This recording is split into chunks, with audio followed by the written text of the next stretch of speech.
J'ai grandi dans une famille chrétienne et j'ai été sauvé à l'âge de 8 ans. La toute première fois que Dieu m'a véritablement convaincu de mon péché, ce n'était certes pas la première fois que je péchais, mais c'était la première fois que je réalisais pleinement que j'avais offensé le Seigneur. Mon père m'a alors conduit à lui dans ma propre chambre et, à cet âge, j'ai donné ma vie à Christ. Ce fut une expérience bouleversante. Dès le lendemain, à l'école, mes amis ont remarqué un changement en moi. Ils se sont moqués de moi en me demandant ce qui m'était arrivé, et je leur ai simplement répondu « Je suis sauvé ». Ils pouvaient réellement percevoir une différence en moi. Si je mentionne cela, c'est pour souligner l'authenticité de cette transformation. Je crois sincèrement que si j'étais mort à ce moment-là, je serais allé auprès du Seigneur, tant cet événement a marqué ma vie. Toutefois, le problème est qu'après cela, en poursuivant mon parcours à l'église, je suis peu à peu devenu un pharisien religieux. Ce n'était ni intentionnel ni délibéré, mais le message que je recevais constamment laissait entendre que l'amour de Dieu était conditionné par mes performances. On me faisait comprendre que, lorsque je me comportais bien, Dieu m'aimait et exauçait mes prières, mais que, si je me comportais mal, il ne m'écoutait plus. J'ai alors entrepris une quête effrénée pour mériter la faveur divine. Tout ce que l'on me recommandait de faire, je m'efforçais de l'accomplir. Certes, cela peut sembler prétentieux, mais je donnais tout ce que j'avais. J'étais d'un naturel introverti, incapable de regarder quelqu'un dans les yeux si cette personne n'était pas déjà mon ami. J'étais d'une timidité maladive, mais je me suis contraint à en sortir. À l'adolescence, j'amenais au Seigneur au moins 4 ou 5 personnes par semaine et je les ramenais à l'église. Chaque dimanche, on me demandait combien de personnes j'avais conduites à Christ et on me félicitait. Pourtant, je ne le faisais pas par amour pour le Seigneur ni pour les âmes, mais uniquement dans l'espoir de gagner sa faveur. J'excellais dans tout ce que l'on attendait de moi, mais cela ne fonctionnait pas. En réalité, l'un de mes meilleurs amis d'enfance, après avoir vu mon témoignage à la télévision, m'a raconté qu'il avait sombré dans la drogue et l'alcool avant de se convertir dans un centre de réhabilitation. Il était animé d'un enthousiasme débordant pour le Seigneur. Lorsque je lui ai confié que j'avais été sauvé alors que nous étions encore enfants, à l'âge de 8 ans, il en fut stupéfait. Il ignorait même que j'étais chrétien. Cela était révélateur, si j'avais été arrêté pour être chrétien, il n'y aurait pas eu suffisamment de preuves pour me condamner. Je faisais tout ce qu'on attendait de moi, j'évitais les mauvaises actions, mais je n'entretenais pas une véritable relation avec le Seigneur. Pour faire court, le 23 mars 1968, alors que j'avais 18 ans, je me trouvais dans une réunion de prière un samedi soir. Ce simple fait illustre à quel point j'étais religieux, car, pendant des années, tous les samedis soirs, je me réunissais avec mes meilleurs amis dans le bureau du pasteur pour prier de 22h à minuit. Ce soir-là, dans cette petite église baptiste, la gloire de Dieu s'est manifestée. J'ai été confronté à sa sainteté et, en comparaison, j'ai compris qui j'étais réellement. Jusqu'alors, je me comparais aux autres et me jugeais plutôt favorablement. Mais lorsque j'ai été exposé à la gloire de Dieu, j'ai pris conscience de mon impiété et j'ai été brisé. J'ai réalisé que je ne méritais rien d'autre que l'enfer. Ma compréhension théologique de l'époque était encore imparfaite. Aujourd'hui, je sais que le Seigneur ne m'abandonnera jamais, mais, à cet instant, face à sa sainteté, je croyais sincèrement qu'il allait me faire périr. J'avais été enseigné à attribuer à Dieu la mort de mon père, survenue alors que j'avais 12 ans, ainsi que tous les malheurs de ma vie. Dans mon ignorance, j'étais convaincu que je méritais sa condamnation. J'ai alors entrepris une confession publique devant les responsables de l'Église et mes amis. J'ai avoué chaque péché que j'avais commis ou que je pourrais un jour commettre. J'ai même confessé les fautes que je n'avais commises qu'en pensée, car Jésus avait dit que convoiter dans son cœur revenait à commettre l'adultère. J'ai ainsi énuméré chaque pensée impure, chaque rancœur, détruisant par là même tout reste de réputation que je possédais. Après avoir vidé mon cœur pendant près d'1 heure et demie, Je suis resté étendu sur le sol, attendant la réponse de Dieu.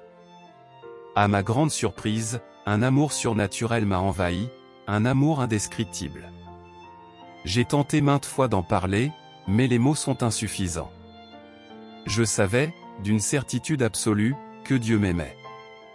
Cet amour était tangible, presque palpable. Pendant 4 mois et demi, j'ai vécu dans une proximité inouïe avec le Seigneur. Je ne mangeais ni ne dormais consciemment.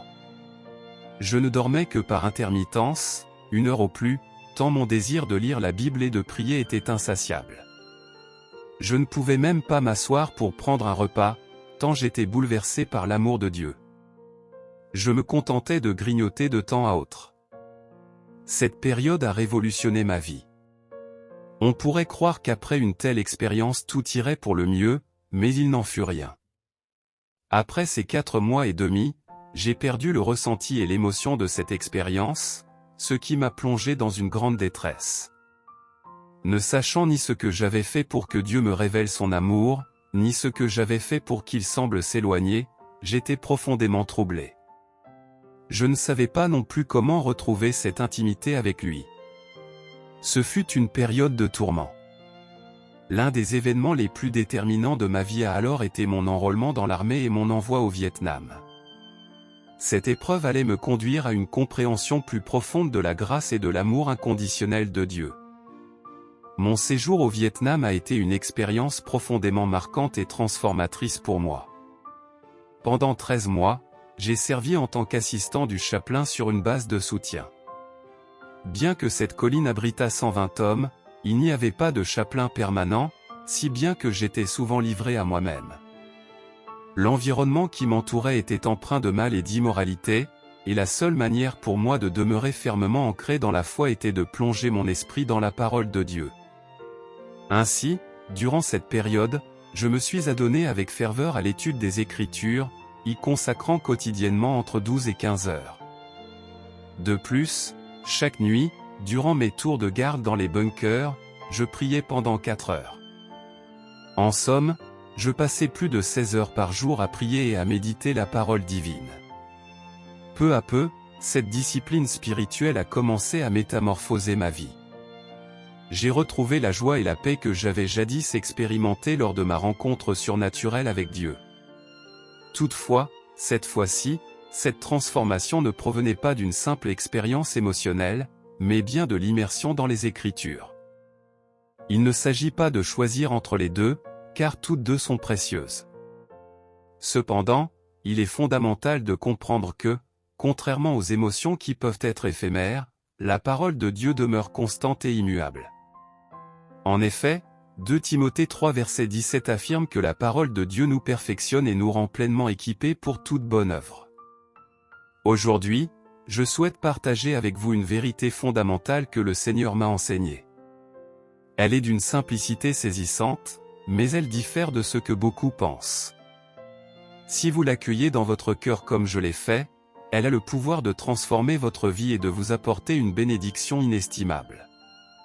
Commençons par 2 Corinthiens 5 verset 17, « Si quelqu'un est en Christ, il est une nouvelle créature.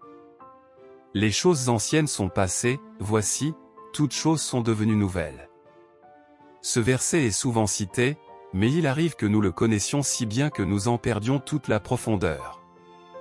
À l'époque, bien que je fusse passionné par le Seigneur et animé d'un amour sincère pour lui, je peinais à percevoir en moi le changement décrit dans ce passage. J'étais encore introverti, j'avais des difficultés à m'exprimer en public et certains aspects de ma personnalité semblaient inchangés. J'ai donc prié en toute sincérité, disant à Dieu, « Seigneur, je sais que je suis en toi, mais les choses anciennes ne semblent pas être passées, tout ne paraît pas être devenu nouveau en moi. » Cette interrogation m'a conduit à approfondir ma compréhension de l'homme intérieur. J'ai découvert 1 Thessaloniciens 5 verset 23, où Paul prie ainsi, « Que le Dieu de paix vous sanctifie lui-même tout entier, et que tout votre être, l'esprit, l'âme et le corps, soient conservés irréprochables lors de l'avènement de notre Seigneur Jésus-Christ. » Ce verset m'a révélé une vérité essentielle, l'être humain est composé de 3 parties distinctes. Si nous sommes familiers avec l'existence du corps et de l'âme, nous avons souvent tendance à confondre âme et esprit, alors que l'Écriture établit clairement leur distinction. Jusqu'alors, je ne comprenais pas pleinement que mon identité véritable résidait dans mon esprit. Nous sommes un esprit, nous possédons une âme et nous habitons dans un corps. Or, la transformation dont parle 2 Corinthiens 5 verset 17 ne concerne pas immédiatement notre corps ni notre âme, mais bien notre esprit. Lorsque nous venons à Christ, notre corps demeure inchangé, et notre âme composée de nos pensées, de notre volonté et de nos émotions n'est pas instantanément renouvelée. Cependant, notre esprit, lui, est recréé à l'image de Dieu, entièrement nouveau et parfait. Le reste de la vie chrétienne consiste alors à aligner notre âme et notre corps avec cette réalité spirituelle en nous appuyant non pas sur nos sensations ou nos émotions, mais sur la vérité de la parole de Dieu. Jésus a dit dans Jean 6 verset 63, « Les paroles que je vous ai dites sont esprit et vie ». Cela signifie que c'est en nous plongeant dans les Écritures que nous découvrons notre véritable identité en Christ. De même que nous nous regardons dans un miroir pour voir notre reflet physique, la Bible est le miroir qui nous révèle qui nous sommes spirituellement.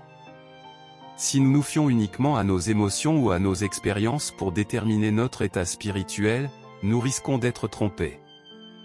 Mais si nous choisissons de croire ce que Dieu dit de nous, alors nous commençons à expérimenter la transformation que le Seigneur a déjà opérée en nous. Ainsi, bien que notre esprit soit immédiatement régénéré lors du salut, notre âme et notre corps nécessitent un processus de renouvellement progressif. Cette révélation a radicalement changé ma vie. J'ai compris que je ne devais pas chercher à ressentir la paix, la joie ou l'amour pour les croire réels. Ils étaient déjà en moi, en Christ. Il me suffisait de les puiser par la foi et de laisser la parole de Dieu les manifester dans ma vie quotidienne. En conclusion, nous devons cesser d'être guidés par nos émotions et apprendre à marcher par la foi, en croyant ce que Dieu dit de nous. Plus nous méditons sur la parole et la laissons transformer notre âme, plus nous verrons s'opérer en nous et à travers nous cette vie nouvelle que nous avons reçue en Christ. C'est ainsi que nous expérimentons la plénitude de la vie chrétienne, en vivant non selon la chair, mais selon l'esprit. Voici ce qui a bouleversé toute ma vie dans l'esprit. Mon esprit est aussi sauvé qu'il ne le sera jamais. Je ne recevrai pas un salut supplémentaire lorsque j'accéderai au ciel. Je ne recevrai pas une injection de la puissance du Saint-Esprit dans mon esprit, et celui-ci ne sera ni purifié ni transformé d'une quelconque manière. Je souhaite partager avec vous quelques passages des Écritures à ce sujet, en fonction du temps qui me sera imparti. Votre esprit est sauvé, et il le restera éternellement. L'esprit en vous est exactement le même esprit régénéré que vous aurez pour toute l'éternité. Ce n'est pas un esprit immature nécessitant de grandir ou de se développer. Il ne s'agit pas d'un esprit doté progressivement de ses attributs, comme un corps acquiert ses membres au fil du temps. Non, il est pleinement formé et accompli. Il existe de nombreux passages bibliques à ce sujet, mais par souci de concision, je me contenterai d'en citer quelques-uns. Vous pourrez toujours écouter l'enregistrement ou demander au Saint-Esprit de vous les rappeler. Il est écrit, « Voici en quoi l'amour est parfait en nous, que nous ayons de l'assurance au jour du jugement, car tel il est, tel nous sommes aussi dans ce monde. » 1 Jean 4 verset 17. Comment comprendre cette parole si l'on se limite au domaine charnel? Dans la sphère physique et naturelle, peut-on dire que notre corps et nos actions sont semblables à celles de Jésus? Il est certain que nous pouvons tendre vers cette ressemblance, mais croire que nous le représentons parfaitement relèverait d'une arrogance pure. Aucun d'entre nous n'y parvient pleinement. Nous pouvons certes progresser, être meilleurs qu'auparavant, voire meilleurs que d'autres, mais nul ne représente Jésus à la perfection. Ainsi, cette vérité ne s'applique ni à notre corps ni à notre âme, car nous avons tous des moments de faiblesse, nous succombons parfois à la peur, à la colère, à l'amertume, à la critique d'autrui ou à l'autocritique. Notre âme n'est donc pas encore parfaite. L'Écriture nous enseigne dans 1 Corinthiens 13 versets 9 à 10, « Nous connaissons en partie, et nous prophétisons en partie, mais quand ce qui est parfait sera venu, ce qui est partiel disparaîtra. » Ce passage fait référence à notre corps glorifié, moment où nous connaîtrons pleinement, de la même manière que nous sommes connus de Dieu. Pourtant, à l'heure actuelle, notre compréhension est partielle. Il suffit d'observer nos limites pour s'en convaincre. Combien parmi nous égarent leurs lunettes alors qu'elles sont sur leur tête? Et pourtant, certains affirment, tel il est, tel nous sommes dans ce monde. Cette déclaration ne concerne ni notre corps, ni nos actions, ni même nos émotions. Elle s'applique à notre esprit. Dans notre esprit, nous sommes identiques à Jésus-Christ. Voilà une vérité radicale. La plupart des croyants peinent à l'accepter pleinement. Nous chantons que nous sommes en Christ et qu'il est en nous, mais souvent, nous n'accordons à ces paroles qu'une valeur symbolique et poétique, sans saisir leur réalité profonde. Cependant, tel il est, tel nous sommes dans ce monde. Il n'est pas écrit que nous le serons dans le monde à venir, mais que nous le sommes dès à présent. Comment appréhender cette vérité? Il est impératif de comprendre que c'est notre esprit qui a été régénéré lors de la nouvelle naissance. Comme il est écrit en 2 Corinthiens 5 verset 17, « Si quelqu'un est en Christ, il est une nouvelle créature. » Ou encore en Éphésiens 4 verset 24, « Revêtez-vous du nouvel homme, créé selon Dieu dans une justice et une sainteté véritable. » Toutefois, j'entends souvent des croyants prier, « Seigneur, rends-moi juste » et pleurer en demandant la justice de Dieu. Pourtant, la réponse est simple, soyez nés de nouveau. Car lorsque vous êtes nés de nouveau, vous avez été créés justes. Il existe 2 types de justice. Je n'ai pas le temps de tout expliquer ici, mais d'autres sauront vous éclairer à ce sujet. D'un côté, il y a la justice humaine, une forme de justice extérieure nécessaire pour vivre en société, éviter les sanctions et interagir avec autrui. Mais aux yeux de Dieu, cette justice ne vaut rien. Lorsque nous sommes nés de nouveau, nous ne changeons pas instantanément dans nos actions et nos pensées. Ces transformations surviennent progressivement, à mesure que nous nous soumettons à l'Esprit de Dieu. Mais ce processus n'affecte pas notre esprit, car celui-ci a déjà été créé juste et véritablement saint. Nous ne devenons pas justes, nous avons été créés justes. Notre justice devant Dieu n'est pas une construction progressive, elle est un don parfait. Je me souviens de la première fois où j'ai entendu cette vérité. J'ai reculé, craignant presque que Dieu ne frappe de mort celui qui l'enseignait, car j'avais toujours cru que « notre justice est comme un vêtement souillé » Ésaïe 64 verset 6 et que « nul n'est juste, pas même un seul » Romains 3h10. Toutefois, ces versets parlent de notre propre justice humaine. Lors de notre régénération, Dieu nous attribue sa justice parfaite. Si vous déclarez que votre justice est comme un vêtement souillé, vous parlez soit de votre chair, votre corps et votre âme, soit, pire encore, vous niez la justice de Christ qui vous a été imputée. Comme il est écrit en 2 Corinthiens 5h21, « Celui qui n'a point connu le péché, il l'a fait devenir péché pour nous, afin que nous devenions en lui justice de Dieu. » Nous sommes la justice de Dieu en Christ. Lorsque j'enseigne ces vérités, certains s'effraient, car nous avons été conditionnés à juger notre relation avec Dieu à travers nos actions et nos émotions. Mais si nous nous limitons à notre apparence physique, nous verrons des rides, des imperfections, et nous nous demanderons, puis-je réellement être comme Jésus? Si nous analysons nos pensées et nos émotions, nous y trouverons encore des luttes et des faiblesses. Ainsi, notre corps et notre âme ne sont pas encore conformes à Christ. Mais dans notre esprit, nous avons été créés justes et saints. Il existe une fausse sainteté, celle qui repose sur nos propres œuvres. J'ai moi-même été un pharisien moderne. Né de nouveau à l'âge de 8 ans, j'ai longtemps compté sur ma propre justice, pensant être meilleur que les autres et les regardant de haut. Pourtant, Jésus n'a jamais réprimandé les prostituées ni les collecteurs d'impôts. Il leur a fait grâce. En revanche, il s'est montré intransigeant envers les religieux qui se fiaient à leur propre justice. Le seul péché impardonnable est celui de l'auto-justification, qui consiste à s'approcher de Dieu en comptant sur ses propres mérites plutôt que sur la justice de Christ. Ainsi, si vous venez à Dieu en disant « Seigneur, je suis indigne, je ne mérite rien », vous parlez uniquement de votre chair et de vos émotions. Mais dans votre esprit, vous avez été recréés selon la justice et la sainteté véritable. Dans l'esprit, nous sommes un avec Christ, parfaitement unis à lui. Celui qui est uni au Seigneur est un seul esprit avec lui. 1 Corinthiens 6 verset 17. Que cette vérité transforme votre vie. Nous avions acheté un bâtiment pour le rénover en vue d'y emménager.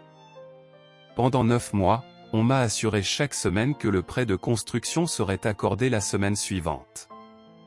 On m'avait dit que l'obtention du premier prêt garantissait celle du second, sans quoi le premier n'aurait eu aucune utilité.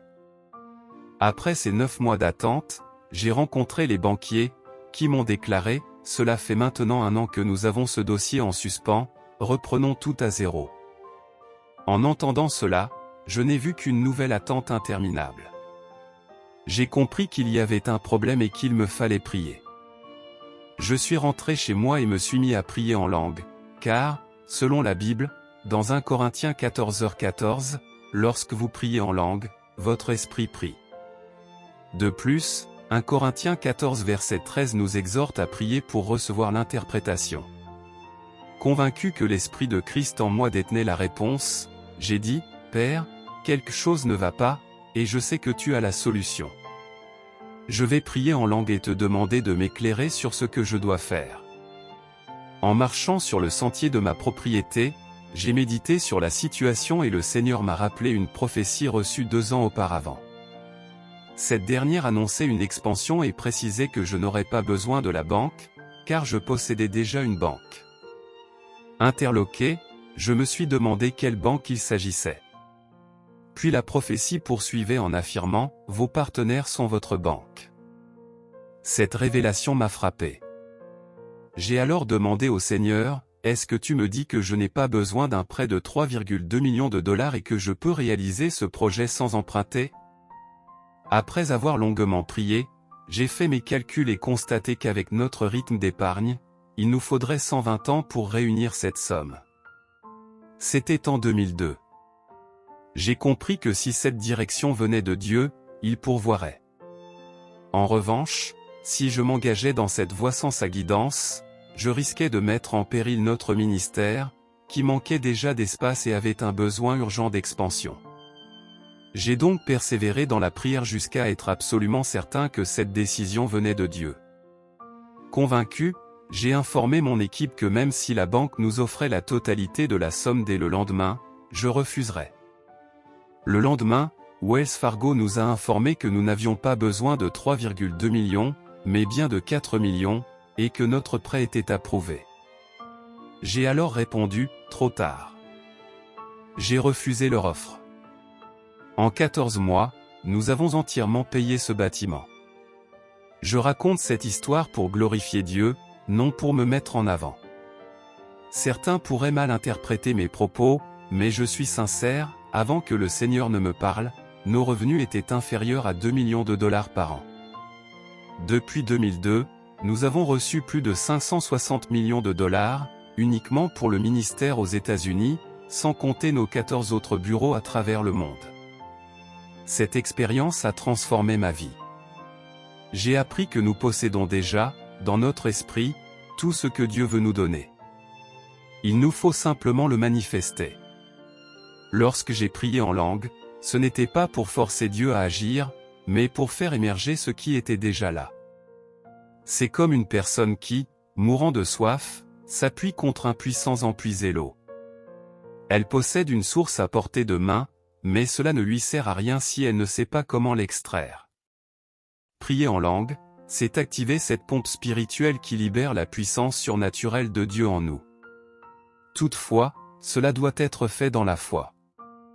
Hébreux 4 verset 2 affirme que « La parole prêchée ne leur servit de rien, parce qu'elle ne trouva pas de foi chez ceux qui l'entendirent. » Ainsi, on peut prier en langue sans que cela porte de fruits, si l'on ne le fait pas avec la bonne intention. Dans 1 Corinthiens 12, Paul réprimande l'église de Corinthe pour sa manière désordonnée de prier en langue. Il leur rappelle qu'ils doivent agir avec sagesse et foi. Nous avons déjà reçu la foi du Christ. C'est un point fondamental.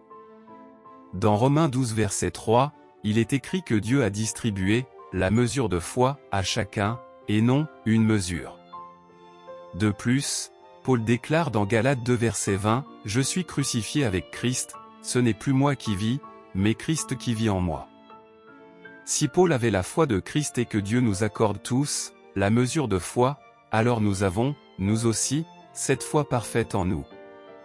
Dans 2 Pierre 1 verset 1, l'apôtre écrit, « Simon Pierre, serviteur et apôtre de Jésus-Christ, à ceux qui ont obtenu une foi de même prix que la nôtre. » Il ne dit pas, qui pourrait obtenir, ou, qui obtiendront, mais bien, qui ont obtenu. Que cette vérité transforme notre façon de prier et d'agir dans la foi. Ce passage insiste sur une vérité puissante, en Christ, nous avons déjà reçu tout ce dont nous avons besoin, mais c'est notre connaissance et notre foi qui déterminent si nous en faisons pleinement l'expérience. L'image du tuyau et du robinet est très parlante, l'Esprit de Dieu est déjà en nous, mais c'est notre esprit renouvelé qui contrôle l'écoulement de cette puissance. Si nous ne voyons pas encore certaines promesses de Dieu s'accomplir dans notre vie, ce n'est pas parce qu'elles n'existent pas, mais parce que nous devons apprendre à ouvrir la vanne par la connaissance et la foi. La distinction entre chercher à obtenir quelque chose et libérer ce que nous avons déjà est cruciale. Cela change complètement la façon dont nous prions, croyons et agissons. Plutôt que de supplier Dieu pour qu'il fasse quelque chose, nous apprenons à marcher dans la réalité de ce qu'il a déjà accompli en Christ. Ce passage insiste sur une vérité puissante, en Christ, nous avons déjà reçu tout ce dont nous avons besoin, mais c'est notre connaissance et notre foi qui déterminent si nous en faisons pleinement l'expérience. L'image du tuyau et du robinet est très parlante, l'Esprit de Dieu est déjà en nous, mais c'est notre esprit renouvelé qui contrôle l'écoulement de cette puissance.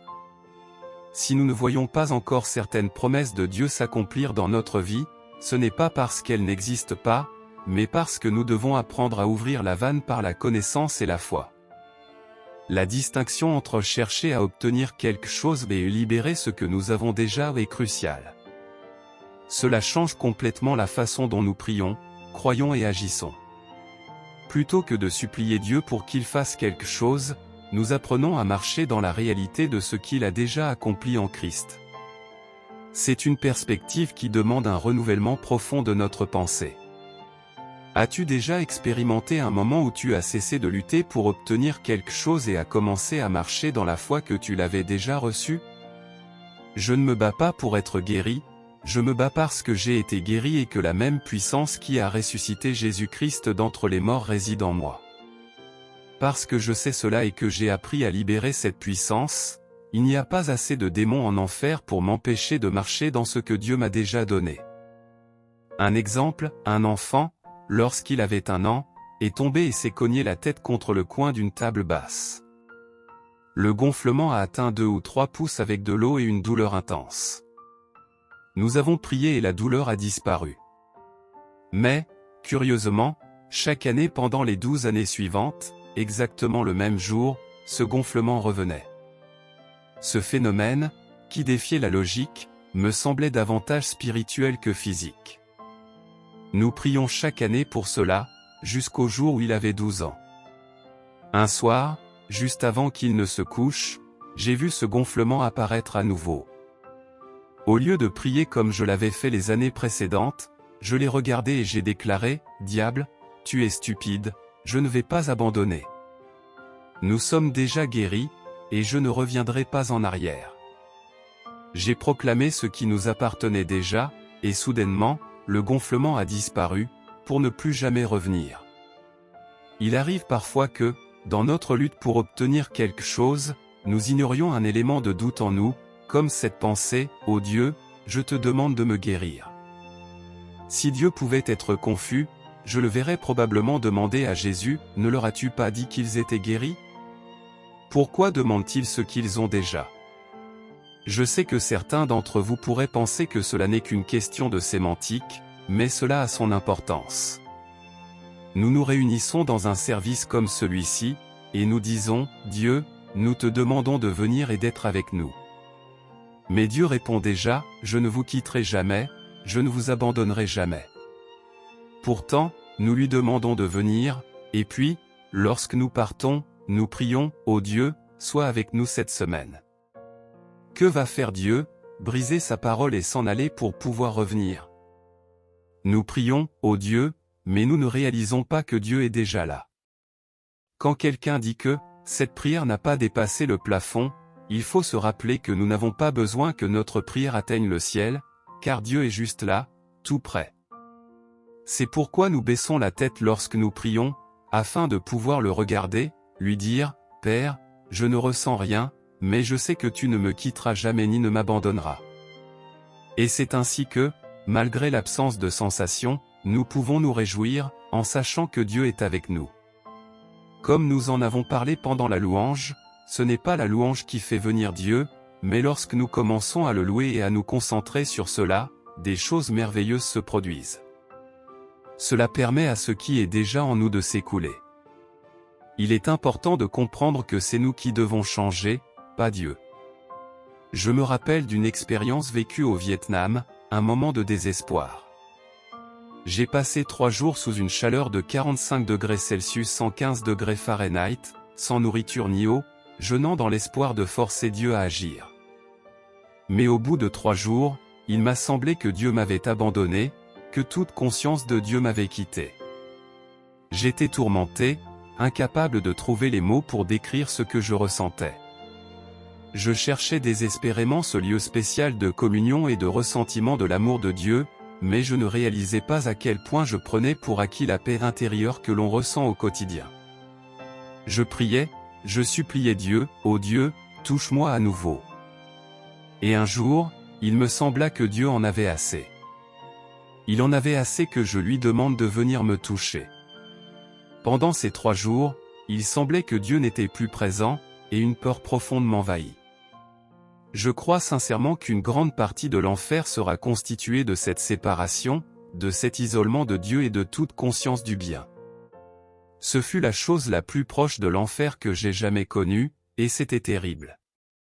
Je priais et suppliais, mais tout ce que j'éprouvais était un vide accablant, un désespoir total. Dieu, que se passe-t-il?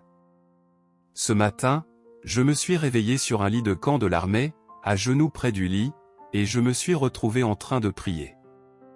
Rien de particulier, ni de cloche, ni de fanfare, juste un retour à la normale, une paix retrouvée, sans tourment. Après cela, j'ai réfléchi et je me suis dit, « Seigneur, plus jamais je ne me plaindrai, plus jamais je ne demanderai où es-tu, Dieu? Je sais que tu es avec moi, que je le ressente ou non, que j'entende des cloches ou non. Je sais que tu es avec moi. » J'ai intégré cela dans ma vie. Il ne m'abandonnera ni ne me délaissera, comme le dit le psaume 139, « Si je fais mon lit dans l'enfer, tu es là avec moi, si je monte au ciel, là aussi tu es. » Il n'y a aucune pensée dans ma tête qu'il ne connaisse déjà. Une fois que l'on reconnaît cela, comme il est écrit dans Philémon 1 verset 6, « Je prie que la communication de votre foi devienne efficace par la reconnaissance de tout ce qui est en vous en Christ Jésus. » Cela signifie que notre foi commence à fonctionner non pas par des prières incessantes et des supplications, mais par la reconnaissance de ce que nous avons déjà. C'est une révélation puissante. Lorsque j'ai compris cela, ma vie a changé. J'ai pris conscience que, dans l'esprit, je suis déjà complet, transformé.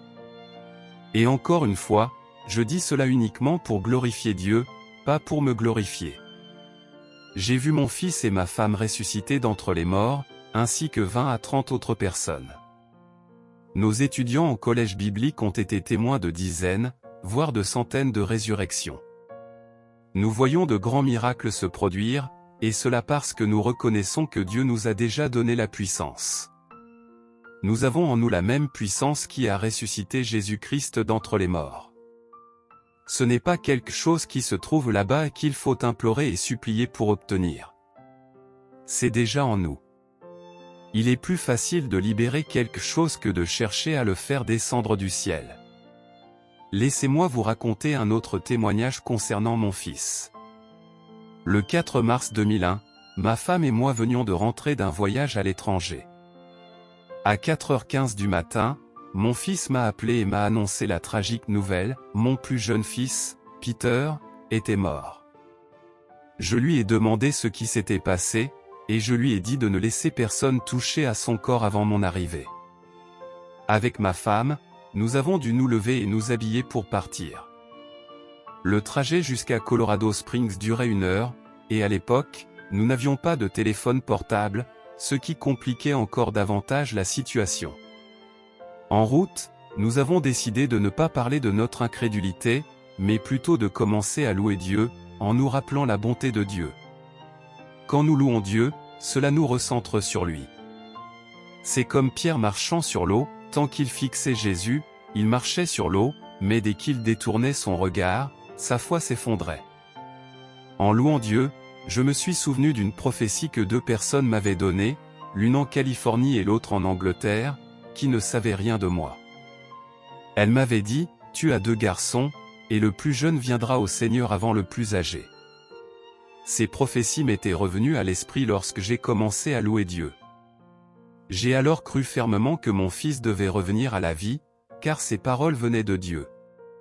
Quand nous sommes arrivés, mon fils est sorti et m'a dit qu'il ne comprenait pas ce qui s'était passé, mais qu'environ 5 à 10 minutes après m'avoir appelé, il s'était redressé sur une civière, après avoir été déclaré mort pendant près de 5 heures. C'était un miracle. Il est maintenant vivant, il travaille pour nous, a sa propre entreprise et peut réparer presque tout.